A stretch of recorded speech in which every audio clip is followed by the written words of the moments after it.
আল্লাহ রসুল সাল্লাল্লাহু আলাইহি সাল্লামের সাথে মানুষ কিভাবে আচরণ করবে, কিভাবে আমার নবীজিকে সম্মান করবে, কিভাবে আমার নবীজির সাথে কথা বলবে, সব কিছুর বর্ণনা পুঙ্খানুপুঙ্খভাবে কোরআনুল কারীমের মধ্যে আমার আল্লাহ বর্ণনা করে দিয়েছেন। সুবহানাল্লাহ বলেন। কোরআনের মধ্যে বর্ণনা করে দিয়েছেন, শিখিয়েছেন কিভাবে আল্লাহর মাহবুবের সাথে কথা বলতে হবে, কিভাবে আল্লাহর মাহবুবের সাথে লেনদেন করতে হবে, কিভাবে আল্লাহর মাহবুবকে আহ্বান করতে হবে। সুবহানাল্লাহ বলেন না। যেমন আমি যে আয়াত তেলাওয়াত করেছি এটা ছিল সূরা বাকারা শরীফের 104 নম্বর আয়াত। যে আয়াতের শানে নুজুলটা আমি একটু আগে বলে দিই, আয়াতটা বলার আগে শানে নুজুলটা আমি বলে দিই। রাঈনা একটা শব্দ আছে, রাঈনা। রাঈনা শব্দের একটা কথা আছে, এক দেশের বুলি আর এক দেশের গালি। যেমন আমরা এখানে পুরি বলি, এটা আমরা খাই, যেটা আমরা খাই আমরা এটাকে পুরি, এটা এক প্রকারের খানা। কিন্তু এটা সিলেটে গেলে এটা মেয়েদের ক্ষেত্রে ব্যবহার করা হয়।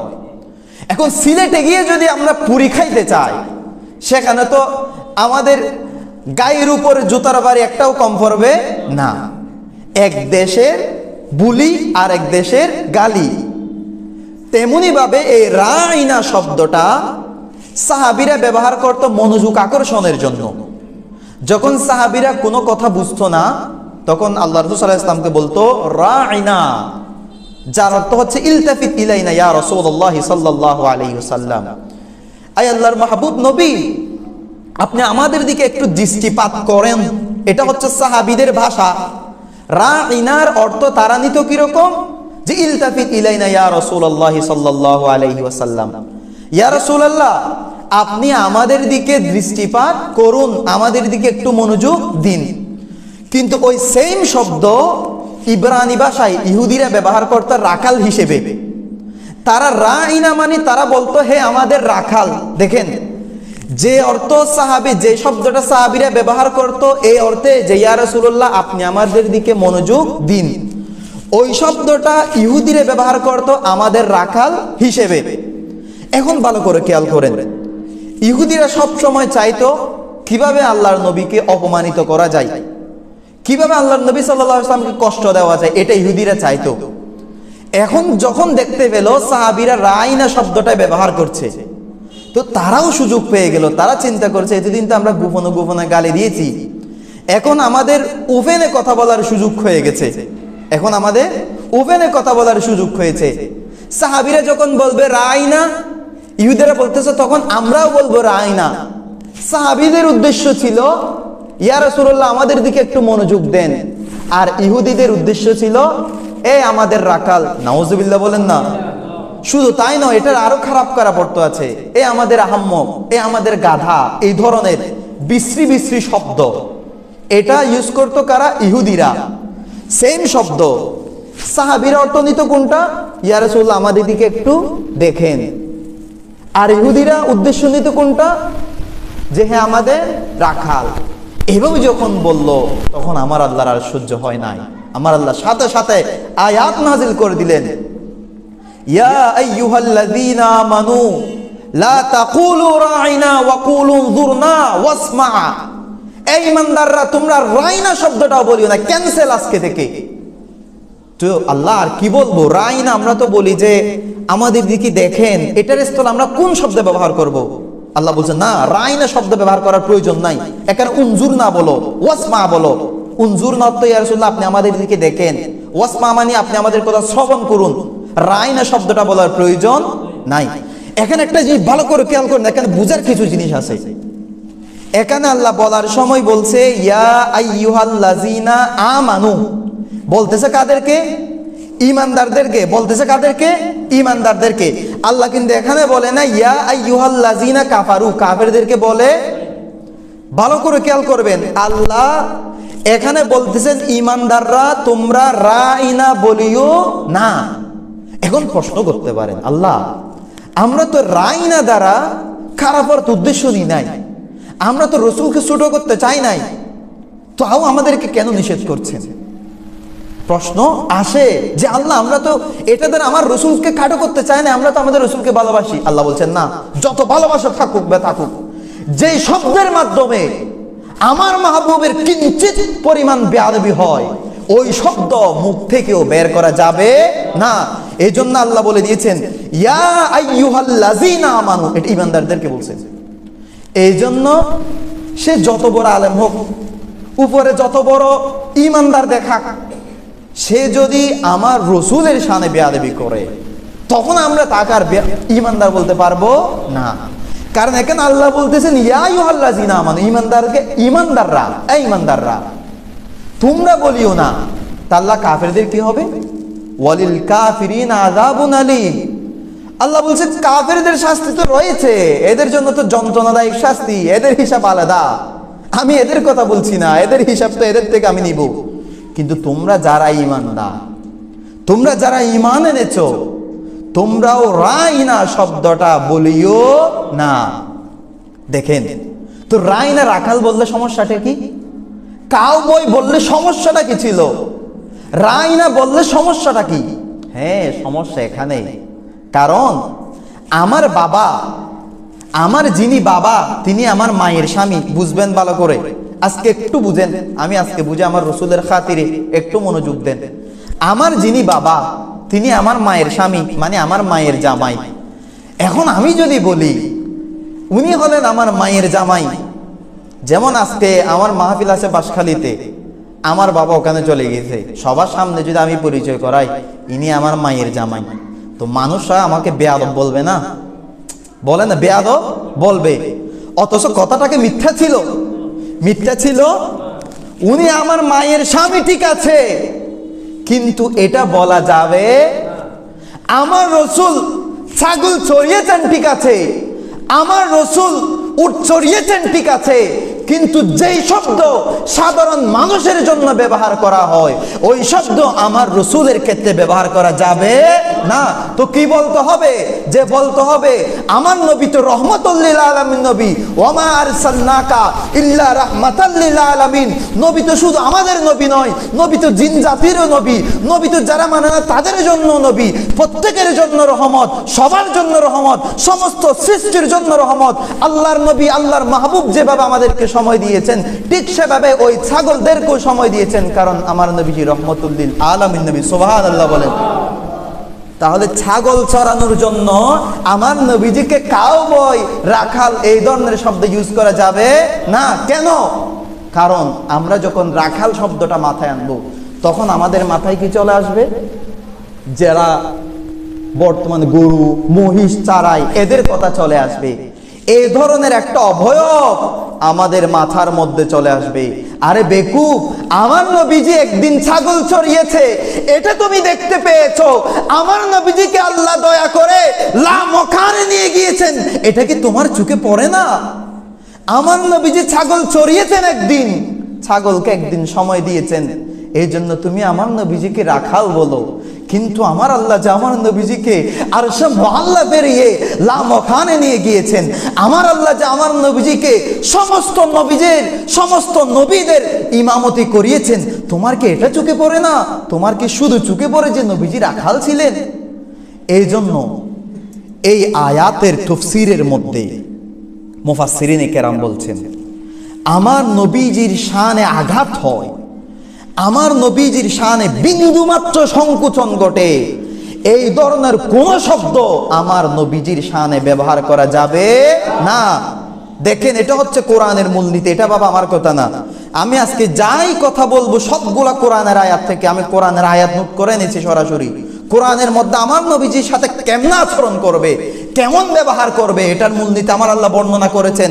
আল্লাহ শুরু করেছেন ইয়া আইয়ুহাল্লাযীনা আমানু, বলছেন ইমানদারদেরকে, এই ইমানদাররা রাইনা, রাইনা শব্দটা বলিও না।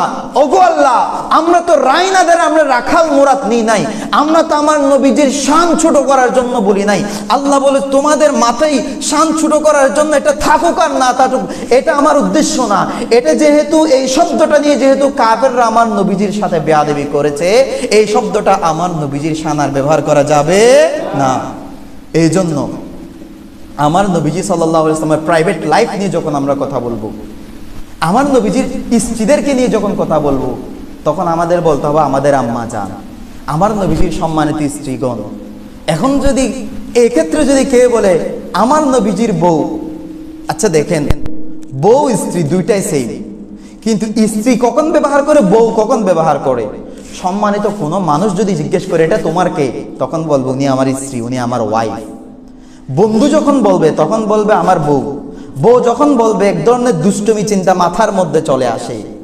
তা আমি যখন বলবো এটা আমার নবীজির বউ, তখন আমাদের মস্তিষ্কের মধ্যে এক ধরনের একটা চিন্তা অঙ্কন হয়ে যাবে, এটা তো আমার নবীজির শানে যায় না। আপনি কেমনে বলতে পারলেন যে আমার নবীজির বউ? না, এই ধরনের বলা যাবে না। যেখানে আপনি আপনার বাবাকে আমার মায়ের জামাই বলতে পারেন না, অথচ এটা সত্য কথা, এটা মিথ্যা না। যেখানে আপনার মাকে আমার বাবার বউ বলতে পারেন না, এটাও সত্য কথা, মিথ্যা না। তেমনি ভাবে আমার নবীজির স্ত্রী যারা আছে এদেরকেও বলার সময় বলতে হবে আমার নবীজির স্ত্রীগণ, আমাদের আম্মা জানেবেও বলতে হবে। আল্লাহ আমাদেরকে নবীজির শানে শব্দ চয়নে সর্বোচ্চ সতর্কতার তৌফিক আল্লাহ আমাদেরকে দান করুন, আমিন। আপনি বলছেন আমার নবীজি কর্মচারী ছিলেন, আপনি বলছেন আমার নবীজি চাকরি করেছেন। হাই হাই, এটা কেমন শব্দ! যেখানে আমরা কর্মচারী শব্দটা ইউজ করি কোথায়? চতুর্থ শ্রেণীর কর্মচারী। আপনি কোন সরকারি চাকরির মধ্যে যান, কর্মচারী বলা হয় কাদেরকে? যারা নিম্ন কাজ করে এদেরকে তো বলা হয় কর্মচারী। তো এই শব্দটা আপনি কেমনে ব্যবহার করেন? হ্যাঁ, আপনার মনে ছিল যে জিনিসটা বোঝানোর জন্য, কিন্তু আল্লাহ তো এখানে সরাসরি বলে দিচ্ছেন যে যেহেতু রাইনা শব্দটা কাফেররা আমার নবীজির সাথে বেয়াদবি করছে এই শব্দটা নিয়ে, এই জন্য তোমাদের মনে যত ভালো উদ্দেশ্য থাকুক তোমরা ওই শব্দটা বলতে পারবে না। এটা মুমিনদেরকে বলছে। তো যে শব্দটা সাধারণ মানুষের জন্য ব্যবহৃত হয় ওই শব্দটা আমার নবীজির শানে ব্যবহার করা যাবে না। এই জন্য দেখেন সূরা হুজুরাতের মধ্যে, পুরা সূরা হুজুরাতটা আমার নবীজির আদব শিক্ষা দিয়েছেন আমার আল্লাহ। এই সূরা হুজুরাতের 2 নম্বর আয়াতের মধ্যে আল্লাহ রাব্বুল আলামিন বলছেন, ইয়া আইয়ুহাল্লাযীনা আমানু লা তারফাউ আসওয়াতাকুম ফাওকা সাওতিন নবী। এই ইমানদাররা, আমার নবীজির আওয়াজের উপর তোমাদের আওয়াজ উঁচু করিও না। আমার নবীজির আওয়াজের উপরে তোমাদের আওয়াজ উঁচু করিও না। এই আয়াতের তাফসীরের মধ্যে, তাফসীরে কুরতুবীর মধ্যে আসছে, এখানে আমার নবীজির শুধু শানমান ছোট করার জন্য আওয়াজ বড় করা এমন নয়।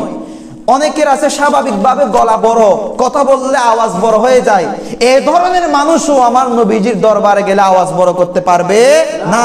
এরপর আল্লাহ বলছেন যদি করো আনতাহবাতা আমালুকুম, আনতাহবাতা আমালুকুম, সমস্ত আমল নিঃশেষ হয়ে যাবে। দেখেন এই আয়াতের একটা শান নুজুল আছে। একবার হযরত সৈয়দনা সিদ্দিক আকবর রাদিয়াল্লাহু তাআলা এবং হযরত সৈয়দনা ফারুক আজম রাদিয়াল্লাহু তাআলা আল্লাহর নবীর দুইজন সম্মানিত সাহাবী, যে কোন একটা বিষয় ওনাদের মধ্যে একটু করে সামান্য করে তর্কাতর্কি হলো, ওনাদের অজান্তে ওনাদের আওয়াজটা একটু বেড়ে গেল। হযরত সৈয়দনা সিদ্দিক আকবর, হযরত সৈয়দনা ফারুক আজম রাদিয়াল্লাহু তাআলা আনহুমা, ওনাদের অজান্তে ওনাদের আওয়াজটা একটু বড় হয়ে গেল। আমার আল্লাহ সাথে সাথে জিবরিল আমিনকে পাঠিয়ে দিলেন, যাও জিবরিল যাও, এদেরকে বলে দিয়ে আসো, ইয়া আইয়ুহাল্লাযীনা আমানু, এই ইমানদাররা, লা তারফাউ আসওয়াতাকুম, তোমাদের আওয়াজ যত বড় হোক না কেন, অনেক আছে স্বভাবত আওয়াজ বড়, এমনি কথা বললে আওয়াজ বড় হয়, যেরকম হবা হোক, লা তারফাউ আসওয়াতাকুম, আমার নবীজির সামনে তোমাদের আওয়াজকে বড় করা যাবে না। শুধু তাই নয়, ওয়ালা তাজহারু লাহু বিল কওলি কাজহারি বাযিকুম লিবাদ, আমার নবীজির শানে ওই শব্দ ব্যবহার করা যাবে না যেটা তোমরা একে অপরের সাথে ব্যবহার করো। আমরা বলার সময় একে অপরকে ডাকি এই বকর, এই মেহেদি, এভাবে আমরা এভাবে আমরা রাখি, এভাবে আমার নবীজিকে ডাকা যাবে। এটার ব্যাখ্যার মধ্যে তাফসীরে কুরতুবীর মধ্যে আসছে ওয়ালা তাজহারু, এই তাফসীরের মধ্যে ওয়ালা লা তুখাতিবহু ইয়া মুহাম্মদ ইয়া আহমদ ওয়ালাকিন ইয়া নবিয়াল্লাহ ইয়া রাসূলুল্লাহ তাওকীরাল্লাহ, এটা তাফসীরের ইবারত, এটা তাফসীর ইমাম কুরতুবী রাহমাতুল্লাহ আলাইহি আয়াতের ব্যাখ্যার মধ্যে বলছেন, আমরা যেভাবে একে অপরকে ডাকি সম্বোধন করি, এভাবে ইয়া মুহাম্মদ ইয়া আহমদ ইয়া কাসেম, এভাবে আমার নবীজিকে ডাকা যাবে না। তো ডাকতে হবে কিভাবে? ডাকতে হবে ইয়া নবিয়াল্লাহ ইয়া রাসূলুল্লাহ ইয়া রাহমাতাল লিল আলামিন। জুড়ে বলেন না সুবহানাল্লাহ।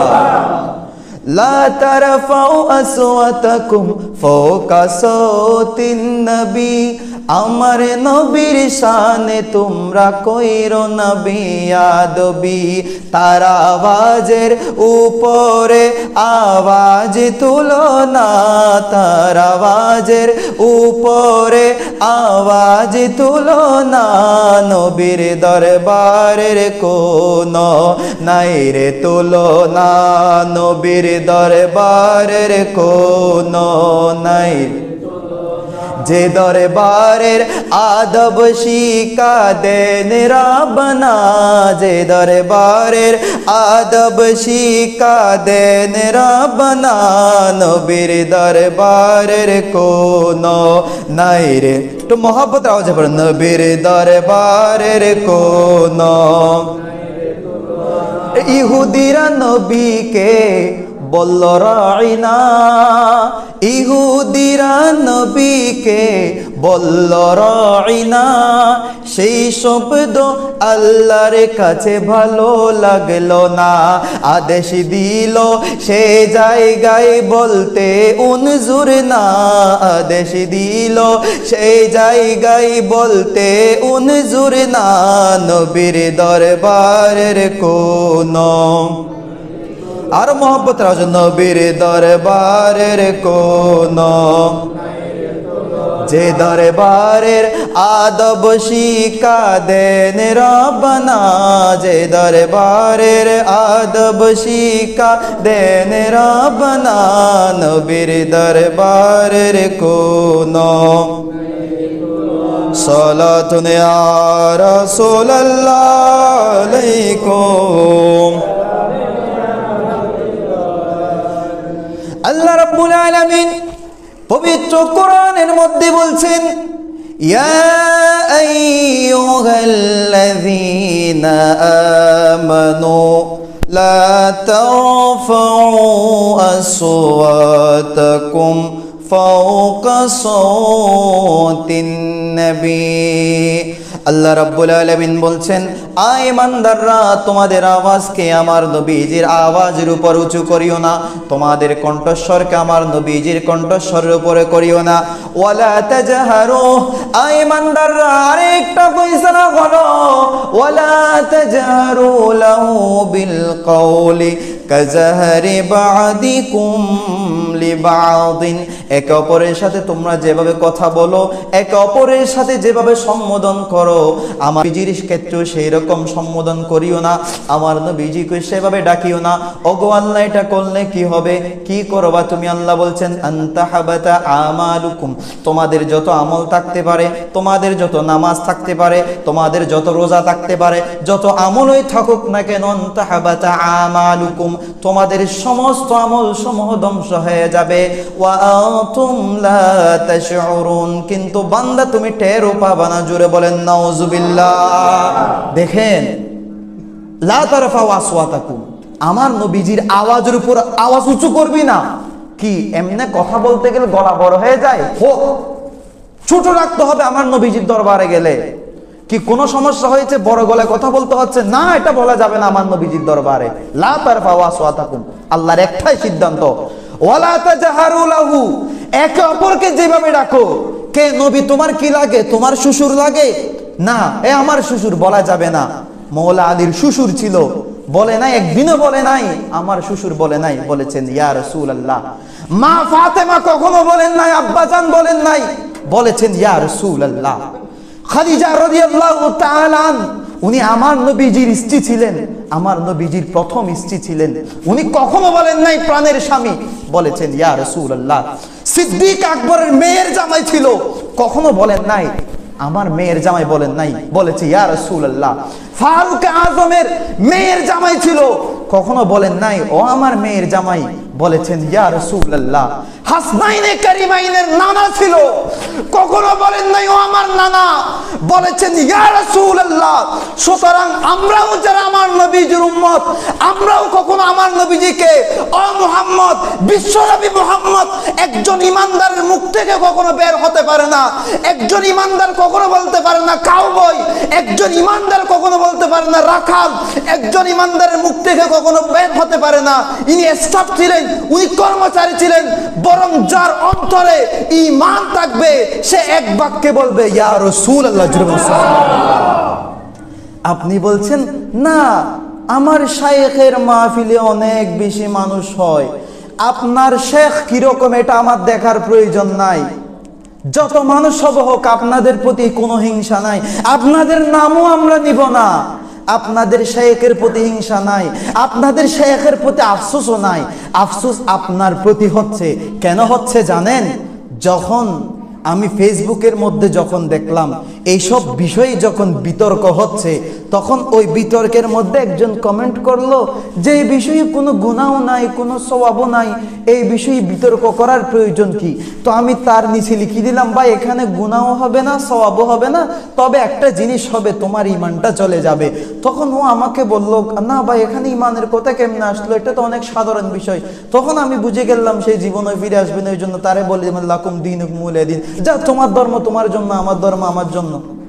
দেখেন এই বিষয়গুলো অতি সাধারণ না। কেউ যদি নামাজ না পড়ে, আরে তোমরা আমলের গর্ব দেখাও যে অমুকটা এরা তো অনেক বেশি নামাজ পড়ে, এরা তো রোজা রাখছে, ঠিক আছে সব কিছু করছে। এখানে দেখে নে আয়াতে করিমা, এটা আজকে গিয়ে দেখে নিবেন আপনারা কোরআন শরীফের মধ্যে সূরা হুজুরাত 2 নম্বর আয়াত। আল্লাহ বলছেন আনতাহবাতা আমালুকুম, আমালুন এক বচন, এর বহু বচন হলো আমাল, মানে গোটা জীবনের সমস্ত আমল। একটু করে বেয়াদবি করবা, যত নামাজ তুমি পড়েছো, যত ইবাদত তুমি করেছো, নিমিষে সব ধ্বংস হয়ে যাবে। আনতাহবাতা আমালুকুম ওয়া আনতুম লা তাশউরুন, আল্লাহ নিজে বলছেন এটা তোমরা কল্পনাও করতে পারবা না, এটা তোমরা অনুধাবনও করতে পারবা না। তোমার যে সমস্ত আমল ধ্বংস হয়ে গেছে নবীর সাথে বেয়াদবি করার কারণে, যে তোমার আমল শেষ, এটা তুমি কল্পনা করতে পারবে না। এই জন্য ভাইয়েরা আমার, এই জন্য বাবারা আমার, এখানে কারো প্রতি কোনো হিংসা বিদ্বেষ নয়। উনি মাহফিল করলে উনি করুক, ওনার সাথে আমার কোনো শত্রুতা আমি নাই। আর উনি তো অনেক বড় মানুষ, ওনার জায়গায় আমি কখনো যাইতে পারবো কিনা এটাও জানি না আমার। তবে গুস্তাহি করে এত বড় জায়গার যাওয়ার এই লোভ লালসা আমার নাই। আমি চাই আমি প্রয়োজনে আমি দিন মজুরি করে খাবো, তাও যাতে আমার ঈমানটা ঠিক থাকে। আমার এত উপরে যাওয়ার ইচ্ছাও নাই, কাকে হিংসা করে কথা বলার উদ্দেশ্যও নাই। কিন্তু এখানে আমার মুসল্লিনে কেরাম যারা আছে, শুধুমাত্র আপনাদের ঈমানটা হেফাজত করার জন্য বাবা আমার এই কথাগুলা বলা। আবার এটা মনে করবেন না আমি অমুকের প্রতি হিংসা করছি, নয় বাবা, আমি কারো নামও নিই নাই, কোনো দলকেও বলি নাই, শুধু এই জিনিসটা বলছি, এই জিনিসটা বুঝেন যে সে যত বড় ঈমানদার হোক, আমার নবীজির শানে কিঞ্চিত বেয়াদবি করেছে। এটা সূরা হুজুরাত আজকে দেখে নিবেন বাবা, আজকে দেখে নিবেন। আনতাহবাতা আমালুকুম, আল্লাহ বলছে এরা আমলের গর্ব দেখে আনতাহবাতা আমালুকুম, এদের আমল তো ধ্বংস হয়ে গেছে। এই জন্য আমার নবীজির শানে বেয়াদবি হয়, এই ধরনের একেবারে চুল পরিমাণ শব্দ ব্যবহার করা যাবে। আল্লাহ আমাদেরকে হেফাজত করেন, আমিন। এরপর দেখেন এই আয়াতটা যখন নাজিল হলো, তখন সাহাবায়ে কেরাম অবস্থা কিরকম হলো? উমর রাদিয়াল্লাহু তাআলা নূর কেমন ছিল, উনি কেমন সিংহ পুরুষ ছিলেন, অথচ উমর রাদিয়াল্লাহু তাআলা নূর আওয়াজ এত বেশি ছোট হয়ে গেল এই আয়াত নাজিল হওয়ার পরে। একদম আস্তে আস্তে আস্তে আস্তে কথা বলে, একবার কথা বললে আবার জিজ্ঞেস করতে হতো, উমর আপনি কি বলেছেন আর একটু বলে দেন না। এভাবে 2বার 3বার জিজ্ঞেস করা হতো, এত বেশি আওয়াজ ছোট করে ফেলেছিলেন। কেমন আদব ছিল সাহাবায়ে কেরামের। আরে সিদ্দিক আকবর রাদিয়াল্লাহু তাআলা উনি পর্যন্ত ওনার আওয়াজকে ছোট করে ফেলেছে। এই আয়াতটা এখনো পর্যন্ত রওজা শরীফের উপরে যে আয়াতটা লেখা আছে, লা তারফাউ আসওয়াতাকুম ফাওকা সাওতিন নবী, জীবদ্দশায় যেভাবে আমার নবীজির দরবারে গেলে উঁচু আওয়াজে কথা বলা নিষিদ্ধ ছিল, এখনো পর্যন্ত আমার নবীজির দরবারে গেলে উঁচু আওয়াজে কথা বলা যাবে না। কেন? কারণ আমার নবীজি তখনও যেভাবে জিন্দা ছিল, আমাদের ঈমান এখনো পর্যন্ত আমার নবীজি কবরের মধ্যে জিন্দা। জুড়ে বলেন সুবহানাল্লাহ। সেই জন্য আমার নবীজির আদব ওই সময় যেরকম প্রয়োজন ছিল, এই সময়ও প্রয়োজন আছে। ওই সময় যেভাবে সাহাবায়ে কেরাম বলেছে ইয়া রাসূলুল্লাহ, কখনো ইয়া মুহাম্মদ বলে নাই। ইয়া মুহাম্মদ বলেছে আবু জাহেল, ইয়া মুহাম্মদ বলেছে আবু লাহাব, ইয়া মুহাম্মদ বলেছে উতবা, ইয়া মুহাম্মদ বলেছে সাইবা, তারা তো জাহান্নামের মধ্যে আছে। ইয়া রাসূলুল্লাহ, এটা ছিল সাহাবায়ে কেরামের স্লোগান। এই জন্য যখনই আমরা নারায়ে তাকবীর আল্লাহু আকবার বলি, এরপর আমরা আরেকটা স্লোগান দিয়ে দিই, নারায়ে রিসালাত ইয়া রাসূলুল্লাহ। সুবহানাল্লাহ বলেন। এটা আমাদের বানানো স্লোগান নয়, এটা সাহাবায়ে কেরামের স্লোগান। আচ্ছা, আরেকটা কথা দেখেন, নারায়ে তাকবীর আল্লাহু আকবার, তো নারায়ে রিসালাত ইয়া রাসূলুল্লাহ বললে সমস্যাটা কি? তো ইয়া রাসূলুল্লাহ বললে যদি আল্লাহর নামের পরে রসুলের নাম আসলে যদি শিরিক হয়ে যায় তাদের কথা অনুযায়ী, তো তুমি যে বললা অমুক বক্তার আগমন শুভেচ্ছার স্বাগতম, তো তারে যে আল্লাহর পাশে নিয়ে আসলা তুমি। জিহাদ জিহাদ জিহাদ চাই, জিহাদ করে বাঁচতে চাই, জিহাদ গরির বলে টালাই ফেলার দে, নবীর কথা আনতে পারে না। আর জিহাদ এসেছে কার কারণে? এটা নবীর কারণে। আজ জিহাদের শহীদের মর্যাদা পেয়েছো কার কারণে? নবীর কারণে। নবীর নাম আনতে পারো না, নবীর নাম মুখে আসে না, আসলে শিরিক হয়ে যায়। অমুক বক্তার আগমন শুভেচ্ছার স্বাগতম, তো ওখানে নারায়ে রিসালাত বললে সমস্যাটা কি ছিল? তো বাবা, সেই জন্য এইসব বিষয়, এই দেখেন এখন বর্তমানে তো ফিতনার যুগ। এই যে হাদিসে মোবারকার মধ্যে আছে, শেষ জমানায় এসে ঈমান রাখাটা হাতের মধ্যে একটা কয়লা আকার মতো হয়ে যাবে। সকালে ঈমানদার, বিকালে বেঈমান। বিকালে ঈমানদার ছিল, সকালবেলা সেই বেঈমান হয়ে যাবে। এই জন্য আপনারা সাবধান থাকবেন, সতর্ক থাকবেন। এই ধরনের কথাগুলো যারা বলে, এই ধরনের বেয়াদবি যারা করে, এদের ওয়াজগুলাও শোনার প্রয়োজন নাই। প্রয়োজন কি? প্রয়োজন বাবা এমন। আর এই কথাগুলো যদি আরেকটা যদি মনে রাখবেন আজকে, যে এই ধরনের কথা বলবে, আমার নবীজির শানে এই ধরনের যে গুস্তাখি করবে, সে সাথে সাথে কাফের, কোনো সন্দেহ নাই। এর যে কাফের মানবে না, সেও কাফের। ওখানে যে মাথা নেড়েছে, ওই কুফরির মধ্যে যেভাবে সম্মতি জানিয়েছে, সেও কাফের। শুধু আপনি কাফের হলেন তা নয়, কাফের হওয়ার কারণে আপনার বউ গেছে তালাক হয়ে, কারণ সে যখন কাফের তো তার আগ্রহ টিকবে। এই জন্য সাবধান থাকবেন। যাত্রার ওয়াজ শোনার প্রয়োজন। আমি বলবো না আপনি অমুকের ওয়াজ শুনেন, অমুকের ওয়াজ শুনেন না, এটা বলবো না। আল্লাহ তো আপনাকে বিবেক দিয়েছে, আপনার অন্তরের মধ্যে তো মোহাব্বতে মুস্তাফা আছে, এশকে মুস্তাফা আছে। তো আপনার অন্তরকে বলেন না আমি কার ওয়াজ শুনবো। যখন দেখবেন তার কথার মধ্যে এশকে মুস্তাফা নাই, যখন দেখবেন সে কথায় কথায় শুধু শানের সালাতকে অ্যাটাক করে, সে শুধু চাই হাদিসকে বাদ দেওয়ার জন্য। আচ্ছা, আল কোরআনের আলো, আল কোরআনের আলো গড়ে গড়ে জালো, তো সুন্নাহ কি দোষ করছে? আমার নবীজি তো এটা বলে নাই যে আমি শুধুমাত্র কিতাবুল্লাহ রেখে যাচ্ছি, এটা বলে নাই। তারাক্তু ফিকুম আমরাইন, কিতাব আল্লাহি ওয়া সুন্নতি। নবীজি বলেছেন আমি কোরআনও রেখে যাচ্ছি, সুন্নাহও রেখে যাচ্ছি। কোন মুসলমানদের স্লোগান হতে পারে না আল কোরআনের আলো গড়ে গড়ে জালো, এটা মুসলমানের স্লোগান। কোরআন সুন্নাহর আলো গড়ে গড়ে জালো, কারণ সুন্নাহ এটাও তো আমার আল্লাহর বাণী। সুবহানাল্লাহ বলেন। কোরআন যেভাবে ওহী, সুন্নাহ ও ওহী। হ্যাঁ, এটা ওহিয়ে মতলু আর এটা ওহিয়ে গায়রে মতলু, কিন্তু দুটাই হচ্ছে কার বাণী? আমার আল্লাহর বাণী। এই জন্য শুধু আল কোরআনের আলো, শুধু আল্লাহু আকবার, এটা মুসলমানের স্লোগান নয়। একজন ইমানদারের স্লোগান হলো নারে তাকবীর আল্লাহু আকবার, নারে রিসালাত ইয়া রাসূলুল্লাহ। আল কোরআনের আলো ঘরে ঘরে জ্বালো, এটা ইমানদারের স্লোগান নয়। কোরআন সুন্নাহর আলো ঘরে ঘরে জ্বালো, এটাই হলো ইমানদারের স্লোগান। জুড়ে বলেন সুবহানাল্লাহ।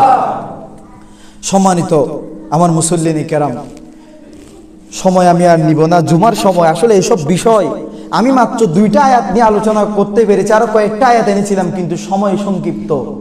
সময়ের সংক্ষিপ্ততার কারণে আমি আর সামনে এগোতে পারছি না।